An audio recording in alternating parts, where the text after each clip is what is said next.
Sketchbook tour? Yeah, okay, sure. This sketchbook is from December 2016 to October 31st. Please feel free to artist shame me for barely finishing a sketchbook. I literally have a million of them and rarely ever finish them anyway, so I'd call this a success. This sketchbook is pretty inconsistent. Towards the end, I will go through Inktober 2017 and Inktober 2018. So I guess let's just get started. Also, shout out to my homemade tripod that I made right here in the right corner. Yeah, if anyone wants to buy me a phone tripod, that'd be cool, thanks. I don't know if anyone wants descriptions of the pieces, but this first page is from when I went on my first 3-day train ride from California to New York. A lot of these pieces are pretty self-explanatory or up to interpretation, so I won't be explaining each one. A lot of these beginning pieces are from during my trip, so they're pretty random and just things that popped up in my mind when I was on the train ride. I don't know how entertaining this video is, but I do have a couple old sketchbooks if anyone is interested in looking in them. They're full of old doodles and sketches and brain dumps pretty much, but if anyone would be interested in seeing that, let me know and I can film that. It's interesting to me to look back in these sketchbooks because I can really see how versatile my style is. I like going really dark and then going really abstract and colorful, and I don't know, I'm all over the place, so it's cool to see how my brain works. There's quite a few pretty empty pages in here, and I never filled them because to me it didn't feel right going back and trying to fill it. It felt like it kind of just flowed, and that's why I just left the couple marks that were on some of the pages. And now looking back at this sketchbook, I remember feeling pretty uninspired a lot of the times. A lot of the pages that are plain and only have little bits on them, I had an idea, but it wasn't coming out, so that's why they ended up just staying the way they were. I can also tell that I was just trying to fill the sketchbook. I wasn't trying to utilize the page space. I was literally just forcing myself to draw so I can finish the sketchbook, which I'm trying to work on, and it's hard, but I definitely have learned to use my pages wisely. I must say, recording these audio bits are much easier than I thought they were. At first I felt very awkward talking during the video, but I think I can get used to this if this is something that people would actually be interested in seeing from me. If there's anything specific you guys would like to see or hear me talk about, you can message me pretty much anywhere. I'll consider doing it since this is actually pretty easy and I do have the time for it. It's just can be hard balancing everything, but let me know. So now we're getting on to Inktober. So this piece right here is pretty much a warm-up to get me ready for Inktober because this was my first year and I was very nervous about it. So for Inktober 2017, I ended up following one of my favorite artists' prompts on Instagram, Lilypour. You should check her out if you haven't. She's amazing. Since it was my first time, I went the safe route and what made me most comfortable, so I used all color ink. Some of them are black and white, but I was practicing with markers and I had a bunch of different new colors, so that's what I went with. I actually am quite proud of most of these drawings that I did. I wish I would have practiced with markers before I made some of these because ultimately my lack of technique and I guess knowledge of markers ended up ruining a couple of the pieces, but I still like them. I was actually fortunate enough to be working in a library that was pretty much quiet the whole day, so whenever I'd go to work I was able to do my drawings at work, so that helped me to get through this. Inktober was actually surprisingly more difficult than I thought it would be. I thought since there was a prompt it would make it much easier, since you technically don't have to really come up with stuff, but I was wrong. I ended up going with like the literal choices with each day, but I think I was able to come up with a couple unique ideas. As the days went on, it started getting a little bit easier. I started feeling a little more creative. I started pulling from movies and different things that I wasn't pulling from before.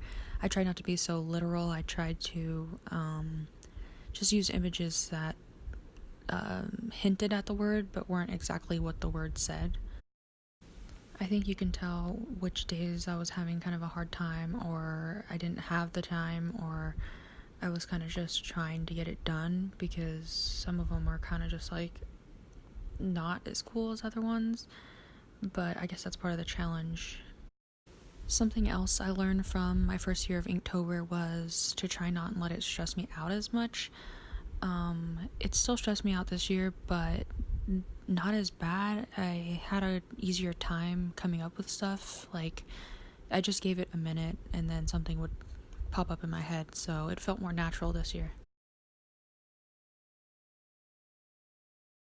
Fun fact, this piece I really wanted to get for a Friday the 13th tattoo.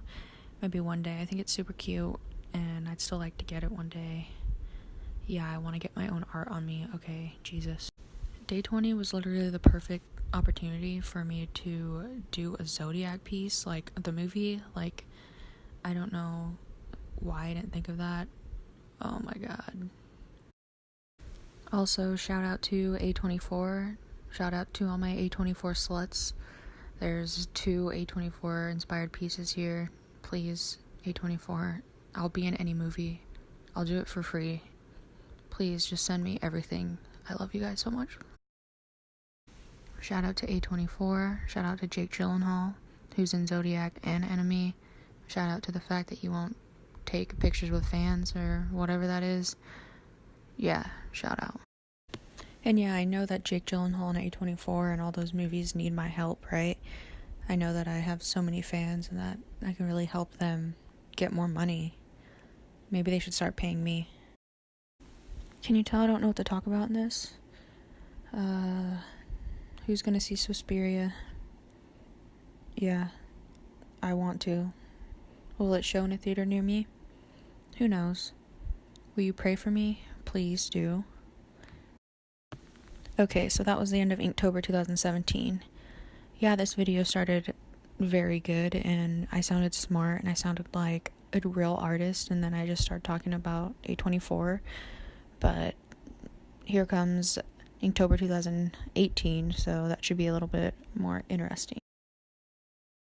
Isn't editing so amazing? I literally cut out a whole bit of me trying to turn a page and feeling really stupid. I love the future.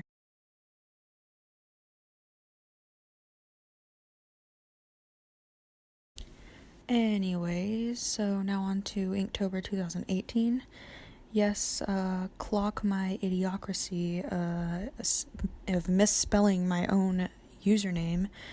I do art. I'm not smart. I'm not trying to be a teacher or anything, so, just give me a chance, okay? So this year I use Inktober's official Inktober prompt. I tried to be a little more creative and do something a little more interesting with each day, not be so literal, try to actually do things in my actual style and pull from in my brain and just make more unique pieces. So like day 1, poisonous, most people just did like poison apple, so I kind of played on that and used a creature that is poisonous, which is a scorpion, and then put an apple dangling from its pincer. I don't know, I just thought that was unique, and when I pointed it out to people, they didn't even notice, so I thought that was cool. I really, really love this piece right here. I pretty much played with, like, precious gems. The one holding the baby is a gem that has died out and lost its sparkle, and pretty much, like, newborn babies are precious, and So, like, fresh and new gem, precious gems, I don't know, okay? Do I sound pretentious? I'm so sorry. Oh my god, please don't follow me. Another thing was that I took some tips from different artists that I follow on different social medias. Like, I decided to limit my supplies and only use black, gray, and hints of red ink. That really made things much easier because I didn't take a million years to choose my colors, and it just makes things less stressful when you have all your supplies chosen in the beginning. I didn't technically fail Inktober this year, but I did have to do catch up like the last day of October, so I think that I still successfully did it because I finished before October ended, so you know, Again, one of the things I would change about this year's Inktober would be not to stress about it again. I started feeling pretty disappointed in myself when I started skipping the last few days. I'm proud of myself because I did finish before October ended, so that was, something that I fixed that was a problem last year, because I definitely skipped a lot of days last year, so that was a plus. If anyone that I don't already follow is watching this and you did Inktober, please link where you posted your Inktober in the comments, because I'd totally love to follow new artists and make more artist friends and see more art. And I don't know, seeing more art just makes me more inspired and makes me want to keep doing it, so say hi. Does this piece remind anyone else of The Gift 2015? It wasn't the point. I mean, that's the name of the prompt, but now I can't stop seeing it. Shout out to these baby skulls that I photoshopped and then drew them. Pretty proud of them.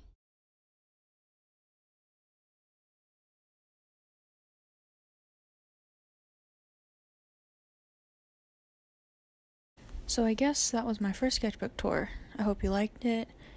Give the video a thumbs up, subscribe. Yes, I know my nail polish is bad, okay? Peace, I guess. I have no clue why I did that. It's ugly. Okay, bye.